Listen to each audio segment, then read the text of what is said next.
ગત તારીખ 27/12/24ના રોજ કતારગામ પોલીસ વિસ્તારમાં પરેશભાઈ રામજીભાઈ સોલંકી નાઓના ઘરમાં સવારે વહેલા મળસ્કે ઘૂસી અને ઘરફોડ ચોરીને અંજામ આપવામાં આવેલો।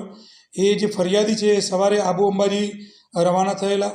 એમના ઘરમાં નકુચો તોડી અને ચીખલીગર ગેંગે ચોરી કરેલાનું ખાનગી રાહે બાતમી મળતા આજરોજ ભરીમાતા રોડ પરથી મલખાનસિંહ ઉર્ફે રફતારસિંહ છાબડા ઉંમર વર્ષ 25નાને ખાનગી બાતમી આધારે પકડી પાડેલ છે, જેની સઘન પૂછપરછ કરતાં એને પોતે કતારગામ વિસ્તારમાં રહેતા પરેશભાઈ સોલંકીના ત્યાં ઘરફોડ ચોરી કરેલાનું કબૂલ કરેલ છે।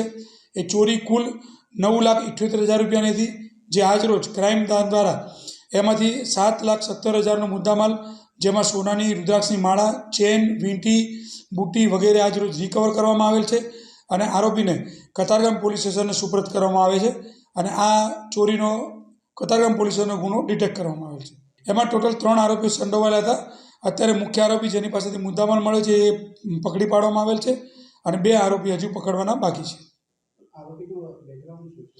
આરોપીનું બેકગ્રાઉન્ડ એ આરોપીના વિરુદ્ધમાં એક ગુનો દાખલ થયેલો છે અને આ પોતે ચીખલીગર ગેંગના છે, જે ચાવી બનાવવાનું કામ કરે છે, મજૂરી કામ, અને એની આડમાં આ લોકો આ રીતે ચોરી પણ કરતા હોય છે। ચીખલીગર ગેંગનું કામ જ આ છે। એ મોહલ્લામાં રેકી કરી જે ઘર બંધ દેખાય એમાં ચોરીને અંજામ આપતા હોય છે।